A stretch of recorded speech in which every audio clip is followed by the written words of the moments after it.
Bonsoir tout le monde. Alors aujourd'hui je vais vous parler de Captain Marvel que j'ai pu aller voir hier au cinéma. Bon, je voulais faire ces vidéos là hier soir mais c'était un peu compliqué, il faisait tard, c'était chiant.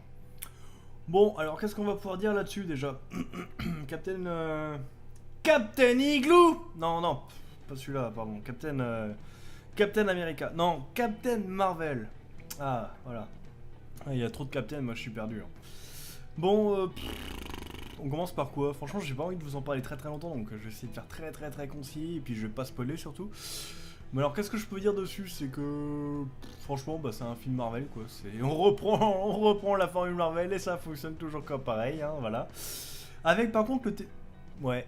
Avec, par contre, je pense, le scénario le plus téléphoné de tous les films du MCU.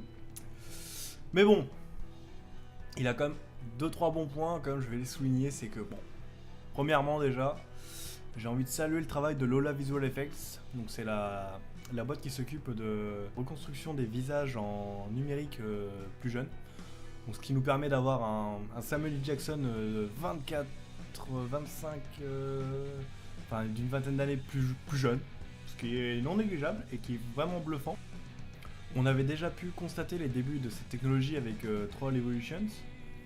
Donc l'héritage en France je crois. C'est ça en anglais en France, je sais plus, enfin le dernier film Tron. Et franchement ça enfin, remarquer que c'était pas le vrai visage, c'était un peu choquant mais c'était quand même vachement impressionnant pour le début. Après je sais plus qui est arrivé avec cette même technologie sur Star Wars, alors là par contre c'est à chier. Je crois pas que ce soit Lola Visual Effects, il me semble, faudrait peut-être vérifier mais il me semble pas que ce soit eux. Et franchement c'était vraiment dégueulasse. Mais là franchement c'est très propre. De toute façon, on avait déjà pu un peu voir ce qu'ils avaient fait dans Ant-Man, dans les flashbacks de Ant-Man. Donc c'est vraiment cool. Sinon, que dire bah déjà, c'est pas une origin story sur Captain Marvel. Donc voilà, c'est un peu, c'est un moins suivant les gens. C'est une grosse origin story sur Captain Marvel, Nick Fury et l'agent Coulson et d'autres personnages dont je ne peux pas vous parler sinon je vais vous spoiler. Donc voilà. Perso, j'ai côté origin story de ces personnages, de multi-personnages, je trouve ça plutôt cool. Par contre, qu'est-ce que c'est long, qu'est-ce qu'on aurait pu supprimer des passages, franchement, c'est... Ah putain. Et les blagues, l'humour, toujours l'humour et les blagues. Ah, et puis là, il y a un chat. Je sais pas si vous avez vu le trailer, mais en tout cas, il y a un chat dans le trailer. Et du coup, bah voilà. Ils ont trouvé quoi? Bah dès qu'il y a le chat, faut qu'on fasse rire les gens, faut qu'on fasse un truc pour que ça les fasse rire. Mais non! Putain, ça pourrait pas... Non! Merde quoi! C'est bon, ça passe déjà sur internet. Bref. Les chats, c'est des connards en plus, quoi. C'est bien connu. Non, mais après, sinon... Franchement, un autre truc qui m'a plutôt bluffé sur ce film-là, et dans le bon sens, vraiment, en plus, c'est le côté assez féministe du film, sans se prôner film féministe. Un peu tout le contraire, en fait, de ce qu'avait fait Wonder Woman. Et là, en fait, on arrive à avoir des femmes fortes, des femmes qui évoluent, des femmes qui... Voilà, qui sont badass, sans pour autant être moralisateur.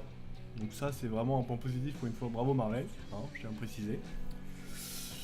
Les défauts, bah, c'est que c'est long, c'est que c'est téléphoné, c'est que on se fait chier, c'est que on rigole trop, enfin on rigole, moi je rigole même plus, ça me dépasse, je rigole même plus.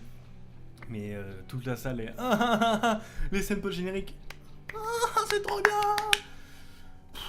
Hashtag j'ai mal à mon comics, hein, voilà. Franchement, ouais, c'est con quoi, toujours vouloir faire des films comme ça pour. Et d'ici qui prend le même chemin. Voilà, ça me fait mal, ça me fait mal. Et du coup, il a des qualités, hein, mais après, c'est vrai que. Il n'y a rien. Ah, Captain Marvel, elle brille. Numériquement, elle brille énormément. Mais par contre, elle ne brille absolument pas par son scénario. Ça, c'est sûr. Et puis du coup, si vous êtes cinéphile, ça sert à rien, c'est un film Marvel comme les autres, voilà. Le seul truc, voilà, c'est qu'il sort avant Endgame, parce que du coup, voilà, faut introduire Captain Marvel avant Endgame. Désolé si je spoil un peu Infinity Wars, mais bon, j'estime que là, ça va faire un an qu'il est sorti, donc vous l'avez vu, hein. Mais bon, Nick Fury à la fin qui appelle au secours Captain Marvel, enfin, on avait tous compris que c'était Captain Marvel, puisqu'il y avait le petit logo, c'est évident. Donc, du coup, voilà, il nous explique un peu, voilà, 2-3 trucs. Franchement, c'est juste histoire de.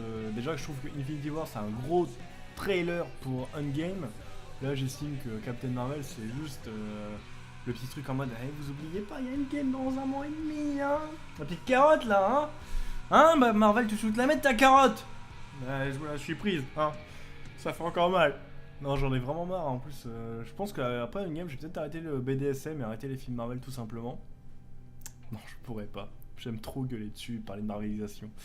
Et puis de toute façon, vu qu'il y a la marvelisation, de toute façon, tous les autres films sont calqués sur du Marvel, donc ça me ferait bien chier aussi. Mais voilà. Ah, et puis Jude Law. Tout le monde l'attendait en mode ah, il y a Jude Law. Ouais. Bah ouais.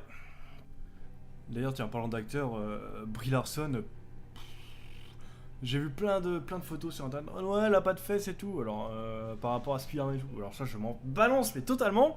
Mais alors, par contre, ce qu'elle a pas, en plus de pas avoir un scénario, hein, pour son film, ce qu'elle n'a pas, c'est des expressions, un faciès.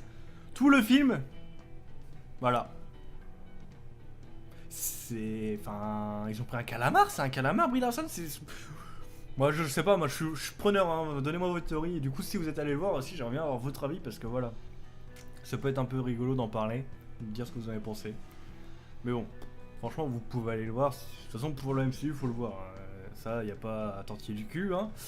Mais c'est clair que à côté de ça, c'est pas utile, hein. On peut vivre sans.